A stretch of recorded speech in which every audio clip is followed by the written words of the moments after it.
ہمیں پیدا کیا ہے تو وہ جانتا ہے کہ ہماری زندگی کے مراحل کیا ہیں، ہماری زندگی کی دشواریاں کیا ہیں، اور ہمیں زندگی میں کوئی چیز مضبوط کر سکتی ہے تو وہ کیا ہے۔ تو اللہ کریم نے وہ سارا کا سارا معاملہ ہمارے سامنے رکھ دیا ہے۔ ارشاد فرمایا ہے یا ایھا الذین آمنوا استعینوا بالصبر والصلاۃ، اے ایمان والو صبر اور نماز سے مدد طلب کرو۔ یہ دونوں وہ چیزیں ہیں جو آپ کو قیمتاً نہیں خریدنی پڑتی۔ ایسا نہیں ہے کہ آپ پیسہ دیں گے تو آپ کو صبر مل جائے گا، ایسا نہیں ہے کہ آپ پیسہ ادا کریں گے تو آپ کو نماز پڑھنے دی جائے گی ورنہ نماز پڑھنے نہیں دی جائے گی، ایسا نہیں۔ یہ وہ چیزیں ہیں جس کے لیے کوئی ایسی خاص شرائط نہیں ہے جو آپ ادا ہی نہ کر سکیں، لیکن جب آپ ان چیزوں کا ساتھ اپنی زندگی میں رکھتے ہیں تو اللہ کریم آپ کے دل میں مصیبتوں سے لڑنے کا اور ان کے سامنے کھڑے ہونے کا حوصلہ عطا فرماتا۔ صبر جو ہے یہ ایسا نہیں ہے کہ بندے کے پاس اب کچھ کرنے کو بچا نہیں تو اب کیا کر سکتے ہیں، صبر ہی کریں گے۔ صبر کی ڈیفینیشن ہم اپنے دل کو منائیں، ہم بات بات پر لوگوں کے مقابلے پر نہ اتر آئیں، ذرا اپنے آپ کو حوصلہ دیں، اپنے آپ کو اللہ کی بارگاہ میں نماز پڑھیں، اللہ سے عرض کریں میرے مولا میری مصیبت کو دور کر دیں، صبر کریں اور دعائیں کرتے رہیں کہ اللہ لوگ مجھ سے فلاں نیکی چھڑوانا چاہتے ہیں، میں نہیں چھوڑنا چاہتا، میں تیرے دربار میں آنا چاہتا ہوں، تو مجھے ہمیشہ اپنے دربار کی حاضری کی سعادت عطا فرما۔ لوگ کچھ بھی کرتے رہیں، مصیبتیں آئیں گی، تکلیفیں آئیں گی، روکا جائے گا، میں نہیں رکوں گا، اور پھر اپنی ایفرٹ اللہ سے جوڑنے کی جاری رکھے۔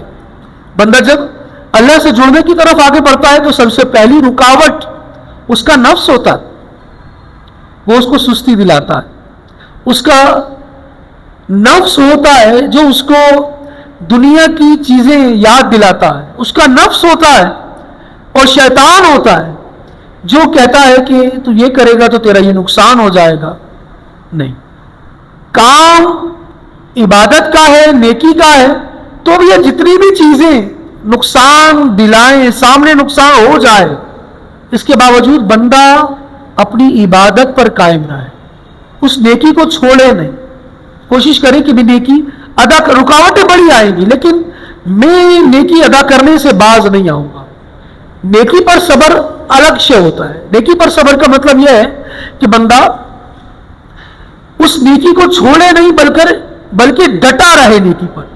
گناہ پر صبر یہ ہے کہ گناہ کی طرف بلایا جائے لیکن بندہ اس گناہ کے قریب نہ جائے، رکا رہے، اپنے آپ کو کنٹرول کرے۔ ایک آسان ڈیفینیشن اگر صبر کی سمجھنی ہے تو صبر کنٹرول کا نام ہے۔ آپ اپنے آپ کو کنٹرول کرتے ہیں اور وہی رکھتے ہیں جہاں رکھنے کا اللہ کریم نے کہا ہے، آپ اپنے آپ کو وہی لے کر آتے ہیں جہاں آپ کے ہونے کو اللہ کریم پسند کرتا ہے۔ یہ زندگی کا صبر ہے۔ آپ اپنے آپ کو اس کیفیت سے بچاتے ہیں جس میں مبتلا ہونے سے اللہ نے منع کیا ہے۔ یہ آپ کی زندگی کا صبر ہے کہ آپ اس گلی میں نہیں جا رہے، پتہ ہے یہاں برائی ہے، آپ اس گلی میں نہیں جا رہے، اپنے آپ کو کنٹرول کر رہے ہیں، وہاں نہیں جاؤ۔ یہ کنٹرول، یہی صبر ہے۔ تو برائیوں کو اختیار کرنے سے صبر کریں، نیکیاں اختیار کرنے کے بعد نیکیوں پر صبر کریں، اور اس صبر کے ذریعے سے اللہ تبارک و تعالیٰ کی مدد کو طلب کریں۔ اور فرمایا والصلاۃ، اور نماز کے ذریعے سے مدد طلب کریں۔ نبی پاک علیہ الصلوۃ والسلام کا اپنا ہی بڑا زندگی کا پیارا انداز تھا۔ کوئی بھی مشکل سے مشکل مرحلہ حضور کی زندگی کا اٹھا کے دیکھیں، نبی پاک علیہ الصلوۃ والسلام اس مشکل مرحلے میں اللہ کے حضور نمازیں پڑھتے نظر آئیں گے، سجدے کرتے نظر آئیں گے۔ غزوہ بدر میں جب نبی پاک علیہ الصلوۃ والسلام 313 کو 1000 کے مقابلے میں لے کر آ گئے تھے تو وہ سامنے نظر آ رہے ہیں، اور نبی پاک علیہ الصلوۃ والسلام اللہ کے حضور سجدہ کیے بیٹھے، پھر اللہ کے حضور دعائیں کر رہے ہیں۔ جب آپ کو پتا ہو نا کہ مشکل سے نکالنے والا کون ہے، تو وہ جو مالک ہے بندہ اس کے بھروسے اپنے سینے کو بڑا چوڑا کر لیتا ہے. تو اللہ سے بڑا کون ہے جس پر بندے کا بھروسہ ہو؟ یہ نماز کی توفیق، صبر کی توفیق یہ دینی ہی اللہ نے. ایسا نہیں ہے کہ سیٹھ صاحب نے دی تھی وقت پورا ہو جائے گا تو وہ لے لیں گے، ایسا نہیں ہے. یہ ڈائریکٹلی انسان کے تعلق کو اللہ سے مضبوط کرتا ہے. تو نتیجہ کیا ہوگا؟ نتیجہ یہ ہوگا مشکل آپ کے سامنے رہے، اس مشکل کے مقابلے میں آپ پیچھے اپنا تعلق اپنے مالک سے مضبوط کر لیتے ہیں. جب وہاں آپ کا تعلق مضبوط ہو جاتا ہے تو پھر سامنے نظر آنے والی ساری مشکلیں آپ کے سامنے ریت کی دیوار ثابت ہوتی. پھر آپ کہتے ہیں یار اللہ ہے نا، میں کون سا اپنی مرضی سے کر رہا ہوں، میں تو وہی کر رہا ہوں جس کی اجازت مجھے اللہ نے دی ہے، میں تو وہی کر رہا ہوں جس کا حکم مجھے اللہ نے دیا ہے. بس میرا کام پھر میدان میں اترنا ہے، فتح دلانا تو اللہ تبارک و تعالیٰ کا کام ہے. تو پھر بندے کو اللہ کی رحمت بھی ملتی ہے، اس کی مدد بھی ملتی ہے، بندہ اپنی زندگی میں آگے بڑھتا ہے. تو لہٰذا صبر اور نماز کو کبھی چھوڑے نہیں، بلکہ ڈپریشن اگر زیادہ ہو جائے نا، باوضو رہنا شروع کر دیں، باوضو رہنا شروع کر دیں. بس یہ ایک فارمولا. نماز تو 5 وقت پڑھے ہی، جب آپ باوضو رہتے ہیں تو آپ کی فکریں آپ کو ایسا لگتا ہے کہ دور ہو رہی ہے، زندگی آسان ہو رہی ہے. وہ جو مایوسی کی کیفیت دل پر چھا رہی تھی، اس مایوسی سے جان چھوٹ رہی ہوتی. بشرط یہ کہ آپ وہ کام کرنے کی طرف آئیں جس کام میں اللہ تبارک و تعالیٰ کی رضا ہے. انسان ویسے ہی اپنی طبیعت کو دیکھے، جب وہ میلا کچیلا رہتا ہے، میل میں اٹا رہتا ہے، گندا رہتا ہے، سر ہے بھائی کئی دنوں سے دھویا نہیں ہے، داڑھی کے بال ہے تو وہ جناب اپنی الگ ہی داستان گا رہے ہیں، مونچھیں ہیں تو جناب والا وہ سیٹ نہیں ہے، وہ عجیب و غریب داستان بندے نے بنائے، خود پریشان رہے. لیکن اس کی بنسبت جب وہ فریش ہوگا، غسل کر کے نہا کے نکلے گا، اس کی اپنی طبیعت نشاط والی ہوگی، اطمینان والی ہوگی. تو یہ پاکی حاصل کرنا نا، یہ اللہ کی بارگاہ میں حاضر ہونے کی تیاری کرنا ہے. یہ تیاری ہی آپ سے ڈپریشن کو دور لے جاتی ہے. اور پھر آپ باقاعدہ نمازوں کو پڑھیں، سجدے ادا کریں تو پھر آپ کی زندگی اور بہتر ہوتی چلی جاتی ہے. تو اللہ کریم ارشاد فرماتا ہے کہ صبر کریں، نماز پڑھیں، فائدہ یہ ہوگا ان اللہ مع الصابرین، آپ صبر کرنے والے ہو جائیں گے، اللہ تبارک و تعالیٰ آپ کا ساتھ دینے والا ہو جائے گا، اللہ کا ساتھ آپ کو ملے گا، اللہ کی مدد آپ کو ملے گی. آگے ارشاد ہوا وَلَا تَقُولُوا لِمَنْ يُقْتَلُ فِي سَبِيلِ اللَّهِ أَمْوَاتٌ، اور جو اللہ کی راہ میں مار دیے جائیں، قتل کر دیے جائیں، انہیں مردہ مت کہو. یہ عام بندہ نہیں ہے، یہ دنیا کی راہ میں نہیں مرا، یہ اللہ کی راہ میں مرا ہے.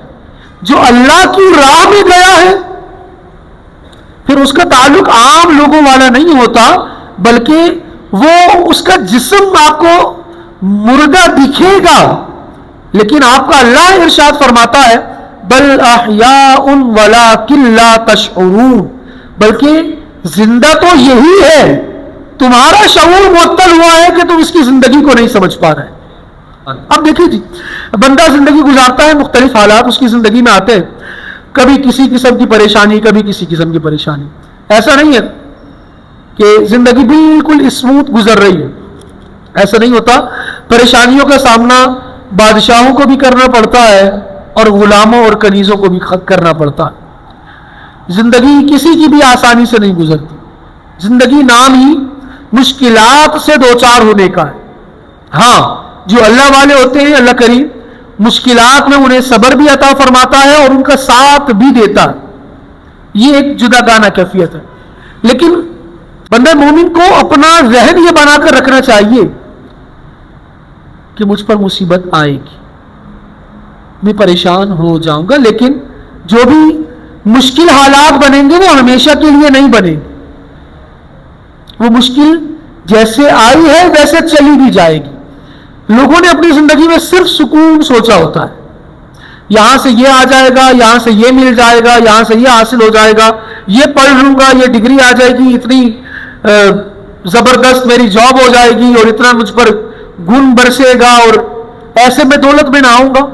لیکن جب وہ پریکٹیکل لائف کی طرف آتا ہے نا اور 4-6 دروازے بند ہو جاتے ہیں اس کی سوچ کے، تو پھر وہ بالکل فیڈ اپ ہو جاتا ہے. پھر اس کے وہ کہتے پھر دماغ کی بتی بجھ جاتی، پھر کوئی سوچ کوئی آئیڈیا کچھ بھی ذہن میں نہیں آتا، کیونکہ مشکلات کا تو سوچا ہی نہیں تھا.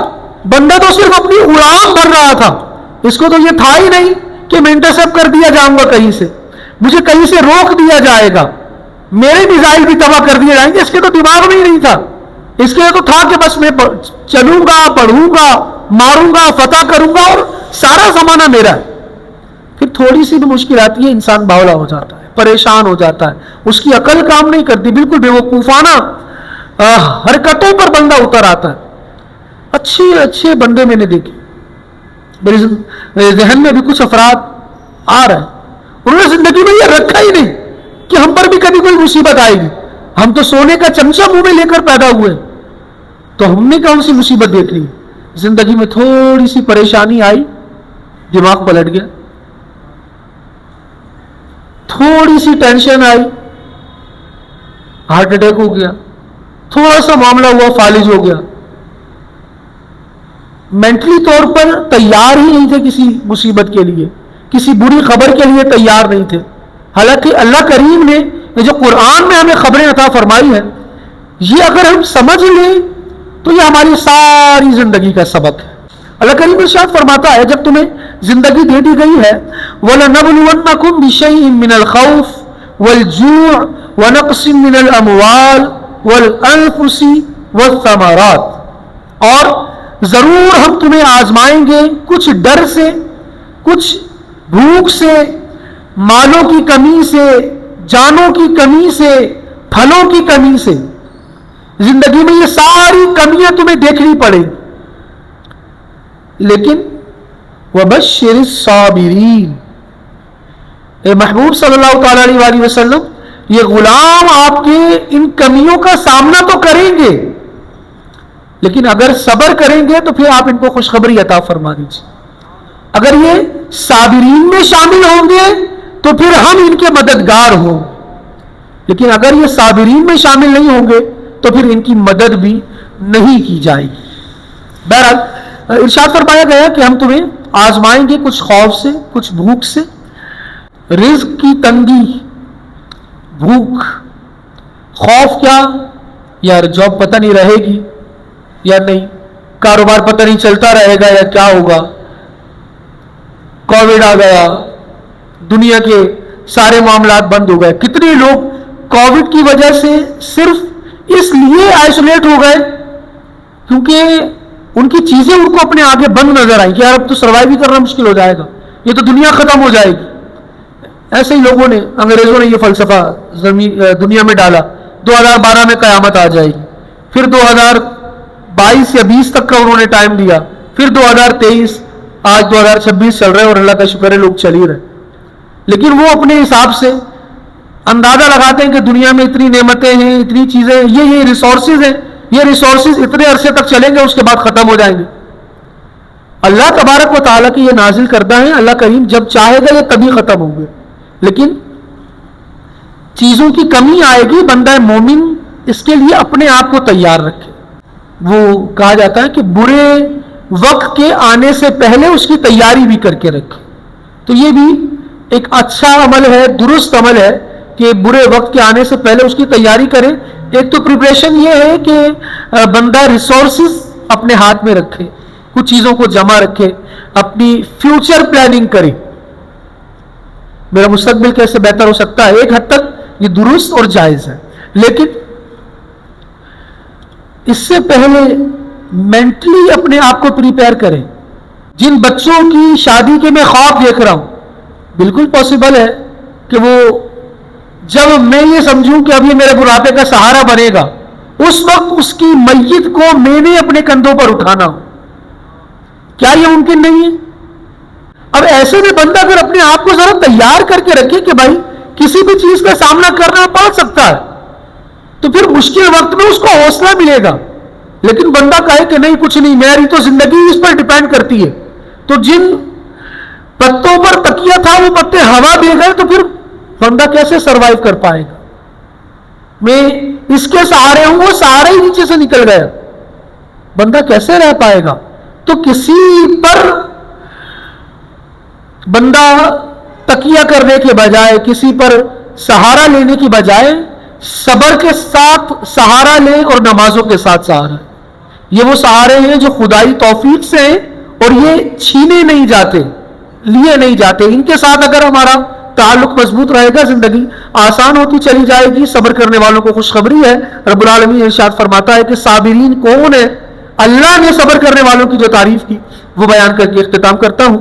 اللہ نے صبر کرنے والے بتائے صابرین وہ لوگ ہیں کہ جب الذین اذا اصابتهم مصیبہ قالوا انا للہ وانا الیہ راجعون، کہ اللہ فرماتا ہے صبر کرنے والے وہ ہیں کہ جب انہیں کوئی مصیبت پہنچتی ہے، کوئی مصیبت انہیں آتی ہے تو ان کی زبانوں پر جاری ہو جاتا ہے کہ جو گیا وہ کیا ہے، انا للہ وانا الیہ راجعون، ہم تو اللہ ہی کی ملکیت ہے، اللہ ہی کا مال ہے، ہم اللہ ہی کے ہیں اور اسی کی طرف ہمیں لوٹ کر جانا ہے.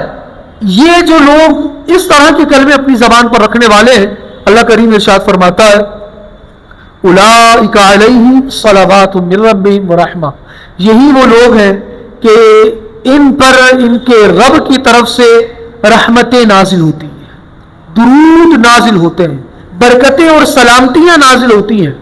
فرمایا وَأُولَئِكَ هُمُ الْمُهْتَدُونَ، زندگی کے مشکل حالات میں یہی وہ لوگ ہیں جنہیں اللہ کریم ہدایت پر رکھتا ہے. معلوم ہوا کہ ہدایت پر گامزن رہنے کے لیے بھی انسان کو صبر کرنا ضروری ہے. اللہ کریم ہمیں بے صبری، ناشکری سے بچائے اور صبر و رضا کا پیکر بنائے. آمین بجاہ نبی الامین صلی اللہ علیہ وآلہ وسلم.